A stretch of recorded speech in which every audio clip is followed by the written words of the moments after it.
This year so far, I've read 81 fantasy books. The majority of them have been adult fantasy, but then I've also read a share of young adult. And although it has been really hard, today I bring you the shortlist of the 10 fantasy books that I've loved the most this year. This is not going to be ranked because honestly, just narrow that down was incredibly hard. And before we start, please let me know down below in the comments what have been the best books for you. I love seeing your recommendations. And we will start with the Red Rising saga by Pierce Brown. This is very well loved and for a reason. It's character driven, but it's also really action packed. There are moments that are incredibly epic, but then there are other moments that really will make you cry. I read so far Red Rising and the second one Golden Sun, and honestly, this man is a genius. Will be set in this almost post-apocalyptic framework where we will have this society that it's divided per colors, and at the bottom of all of those colors we have the reds. They are almost slaves and they work in order to ensure that the rest of the colors and themselves can eventually retake one of the planets and live at the surface, in this case in Mars. And then at the other top of the chain we have the golden ones. They are smarter and stronger, and the story will kick off with our guy Darrow. He's one of these red ones, and we will start focusing on his life as he works in this almost mines, and then something will happen that will change Darrow's lives and ours readers forever. Then we have a standalone perfect for spooky season, and that is Sorcery of Thorns by Margaret Rogerson. This is one of the two books that you'll see in this list that belong to the young adult genre, and the charm of this book, it's the setting, the world building, and also the humor. It's the perfect book if you want to have this rainy, gothic, but also witchcraft kind of vibe, but in an almost whimsical kind of touch. And we will be following this land where there are different sorcerers, but magic here happens because these sorcerers are able to bond with the demon from hell, and these people are considered to be really powerful but also very dangerous because their demons are there with them. And what I loved the most about this is the dynamics between the different characters. It reads really fast, it's pretty plot driven, it will have so many different action points, and in those actions the best things are the dialogues. We will have one character that it's incredibly naive, and then we will have other two characters that are really funny and they are charming. So the blend was so on point for me. It's adventurous, and the story follows our girl Elizabeth. She has grown up in a library and she has been raised up by these books as well. So her job in life is to take care of these different books. They can become evil, and one night something happens that will put our girl on the flee and, you know, aligning herself with this sorcerer called Nathaniel in order to escape this thing that has happened. It really surprised me how beautiful the scenery was. We will have these candles at night in the library, but also we will have this manor with gargoyles, rain. Belladonna by Adeline Grace, the other young adult fantasy book. It has been released this year and only the first book it's out, but this story, it's gothic, it has incredible magic, it really revolves around death. Honestly, the prologue, it's the best one that I've read like in a long time, without taking into consideration of course Brandon Sanderson with Stormlight Archive 5.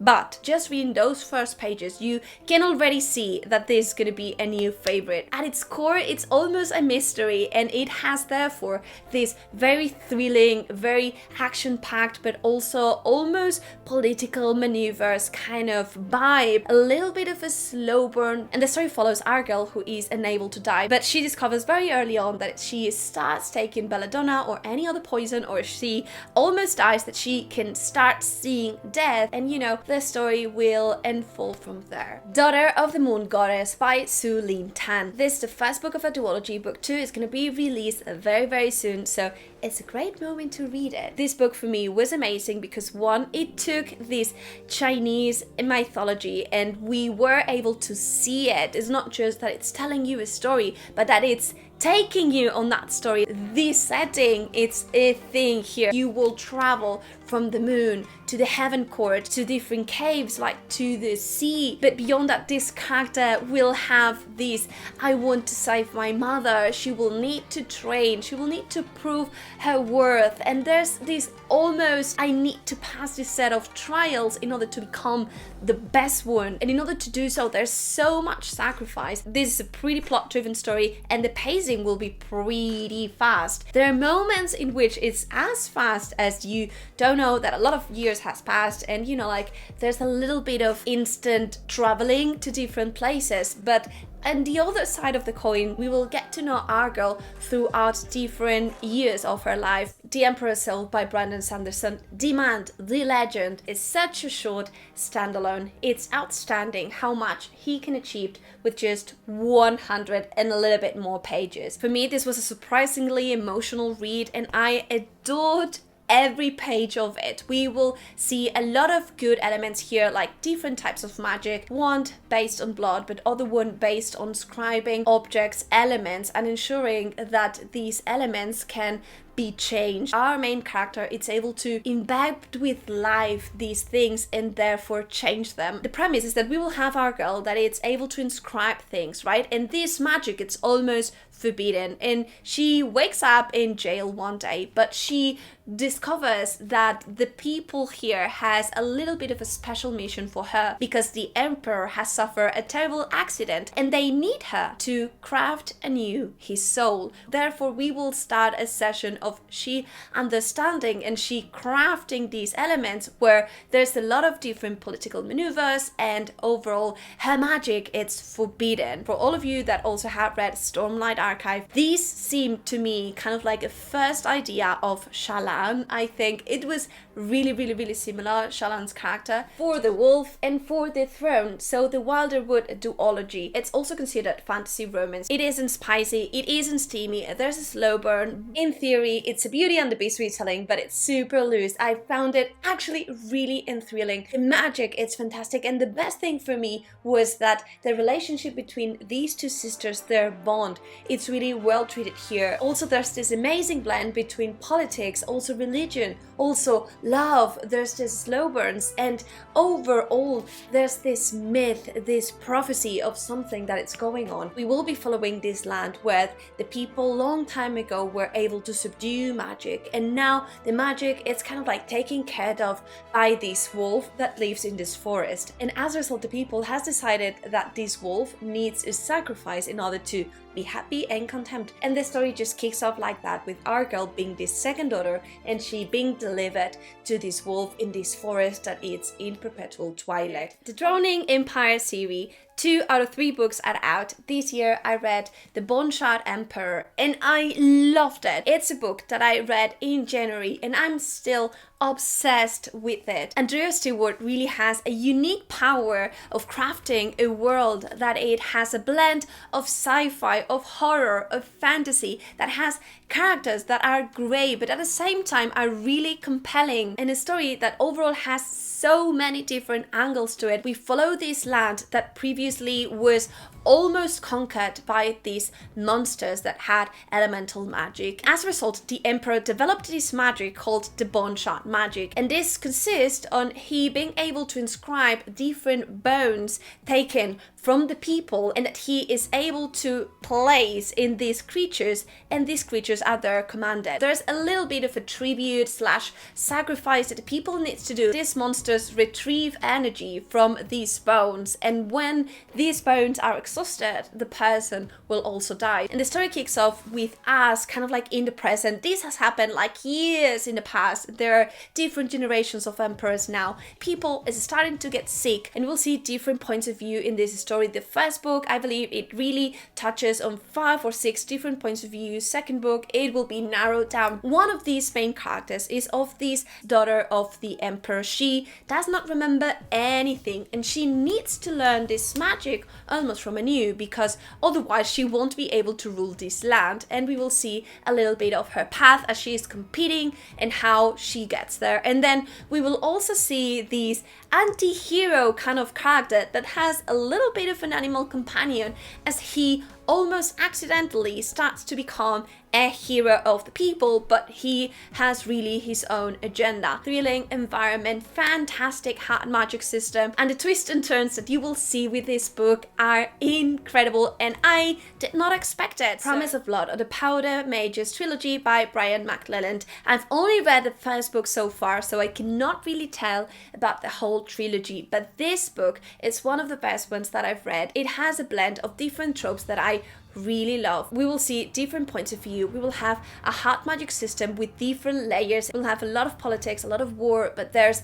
also this almost chosen one, this prophecy, and overall there's a lot of humor, a lot of banter. It starts with one of the main points of view doing a coup and killing the king. He is the leader of the military, so when he does it, he has kind of like a plan, but it's a loose plan, so he now needs to establish these people into government at the same time that he needs to stop a war, but also it seems that they have triggered this prophecy of something really powerful coming and killing these people. There are 3 potential ways in which you can be magical. The first one, it's because you are just like a sorcerer. You are very powerful. The second one, it's because you can become a powder mage, which means that you can ingest powder and you can be kind of like a super person. You can be quicker, you can be stronger, that kind of vibe. Or you can have a knack for magic. And this is also really interesting because they can have just very specific traits, like you can detect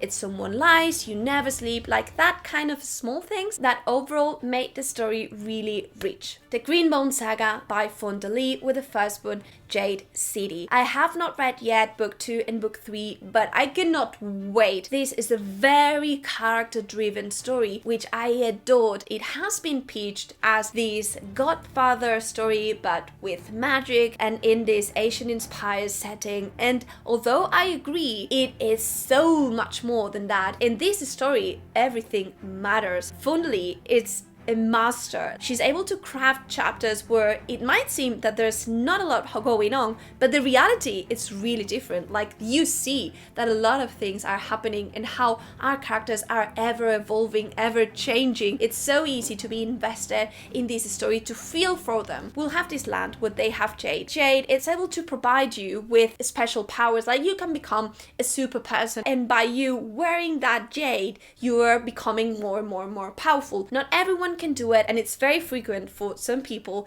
to go mad. And we will follow the story of these people that before were friends, they conquered this land together, but now they are divided, and we will have these 2 bands, and we will follow the story of one of these 2 bands and their family. They're disputing the land because of the Jade and how they want to keep controlling it. The story, it's so thrilling. The stakes are so high. The war scenes are so maddening, and also the plot twists are so incredible. Speechless. And last but not least, my obsession of the year, Guns of the Dawn by Adrian Tchaikovsky. This is a standalone. It's a little bit chunky, but honestly reads so fast. It's this blend of a Jane Austen story with also a war. It has a little bit of a different writing style because we will start with an event that happens in the future. Then we will have a lot of context of the past, and we will see how our character